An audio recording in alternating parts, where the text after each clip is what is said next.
Welcome to TechHub.training. In this video, we'll go over the solution for the challenge, the Tableau challenge, the data safari. Okay, let's get into it. So you're provided with a data set, which looks like this. And we have a few information about public companies registered with the SEC. So let's take a look here. We have ticker symbol, we have official name, company description, industry, and so on. So let's get into it. So after you load the data into Tableau, you can load the data by coming here to the data source, clicking add, and then you can select the file that you want to use. And then one important thing here that I'm doing here, I'm using the data interpreter. So sometimes, for example, let's say that the column headers don't start in the first row. In this situation, very likely that Tableau will not be able to recognize it properly. So, but by clicking data interpreter, it will be able to come down the rows and recognize which column, which row has the column headers, and it will bring in the data properly. So, but let's get into it. So one thing that you need to do, one of the first things that you're asked to do, is to extract the city, the state, and the zip code from the address. And there's different ways you can accomplish this. You can use the split function, or you can use regex. And I did use regex, but let's see here how I did it. So for city, if we click here, actually let's start with another one. Let's start with zip code. So for zip code, so here's the function that you can use. Here's the field that you want to pull data from, and this is the pattern that you want the function to find. So here's what I did. The dot is any value in the address, and the plus here, okay, at least one or more than one. And I'm just saying here, okay, digits, numbers. I want a portion of the string which has 5 digits together. And that's what I'm doing here. I'm extracting that portion right here. Now let's get to state. So to state, all I did here, I said, okay, here's the pattern. You have a comma, and then you have a space. A comma, space, but at this point, they will think it's this, this, and this right here. But I'm saying, and after this, the comma and the space, look for characters, capital letters from A to Z, and I want a portion. It needs to have 2 of those together, and then a comma. So look here, okay, comma, space, okay, we have more than 2, so this is not a location, so go to the next one, comma, space, all 2 capital letters, okay, and then a comma, and I'm specifying, okay, just bring this portion right here. Now let's take a look at city. City was a little bit trickier. So here, I'm just saying, okay, look for a comma. I will see, okay, we have 3 areas with commas. Then look for a space. Again, 3 areas. Then I'm saying here, the brackets here just says, okay, it can be any of those characters within the brackets. And I'm saying, okay, it can be capital letters from A to Z, then A to Z here. You can have spaces, you can have dots, or you can have apostrophe, or you can have not commas, you can have hyphens here, and it can be 1 or more of those. But then you need to have a comma and a space, and I'm just specifying how the same way we did with stay here, because we know that after the city we have a state, this here, and I'm saying, okay, specify here, I just want this portion here, so anything before this comma here and anything after the space here, so anything before this comma and after this space. And as we can see here, we are able to extract the city, state, and zip code properly. Now after you extract here, sometimes when you have spatial data, and when I say spatial data, it can be anything that you can put into Google Maps and it will bring you to a location. It can be city, zip code, state, street address.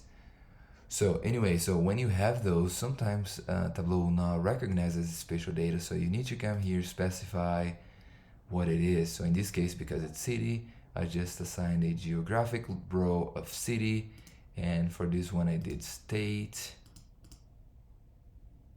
and then for this one I did zip code. Okay, but let's start now by creating our graphs.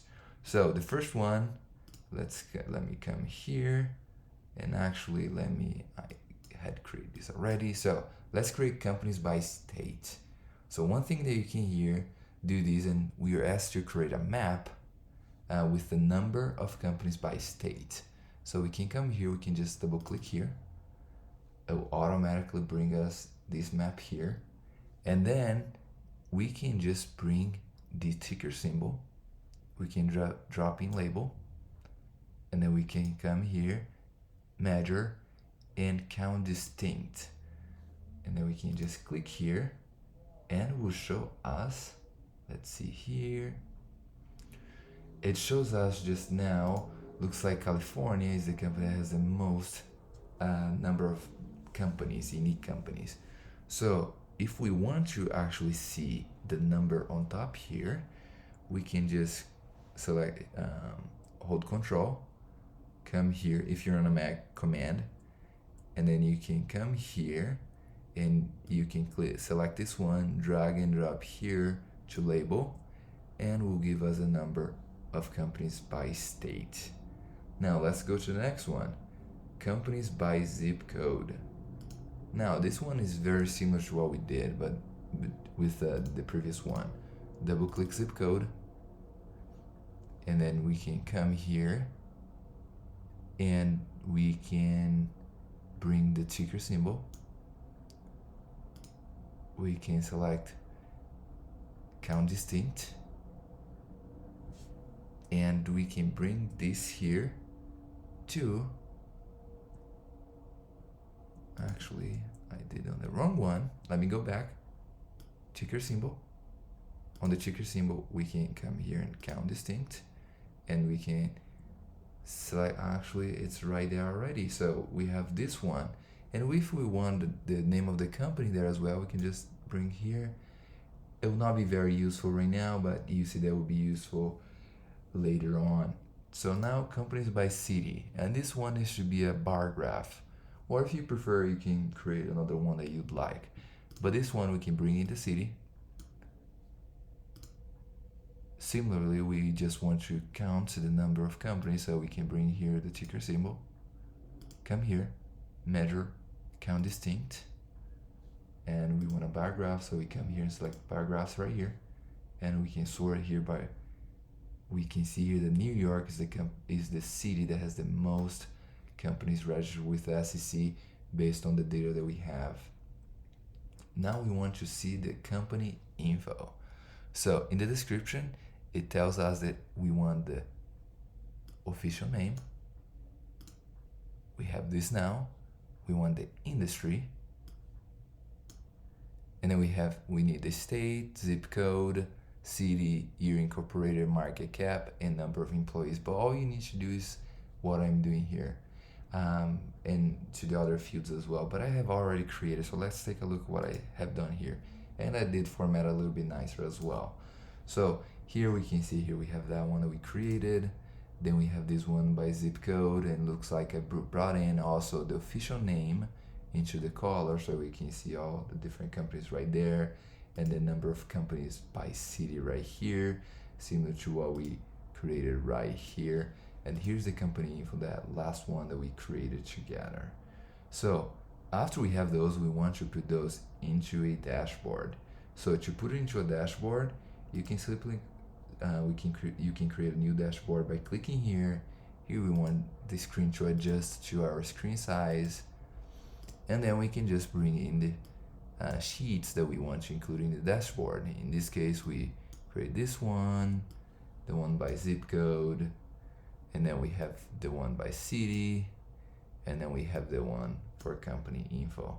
So we have all of those here, but let's take a look at the one I already worked on for the sake of time. So we have this one here, and here is the dashboard. But one more additional thing that we want to do is make this so that the user can interact with the graphs. For example, if we click here, let's select one here, let's go to Utah. If we click Utah, we see that everything else was applied a filter. So we only see cities for Utah, we only see company info for Utah, and here we see the companies in Utah. So now let's click here, let's see in Provo. So it looks like in Provo we have two companies. We have New Skin and we have Qualtrics. Let's take a look another one. Let's see Salt Lake City, and it looks like we have all of those companies. Maybe you have seen some of those, maybe you have not. But anyway, and down here we can actually see the company information. But how do we create this? Let's go back here. It's pretty simple. One way you can create this, let me minimize this. Okay, actually, let me come here. Okay, let me go to the dashboard. So you can come here and you can click dashboard. You can select an action. Let's see, okay. And then you can come here in this sheet. You can click add action. You can select filter. And here's pretty cool. So here, you're seeing here, okay, the source sheet. If I click any item from those sheets, I want to apply the filter to all of the other sheets. You can click here, select, and then show all values. If we unselect it, and if we click OK here and come here, we can see that let's do the same thing. So you see it filtered exactly the same way that we wanted. And if we click Salt Lake City, it did the same thing, but here we can just click here so that it will actually zoom in. So there it is. So this is the final after I change a little bit of the formatting, but this is how you can create an interactive dashboard in Tableau. I hope you liked it, and please, after you finish your solution, I would love to see it in the comments below. Okay, hope you have a great day.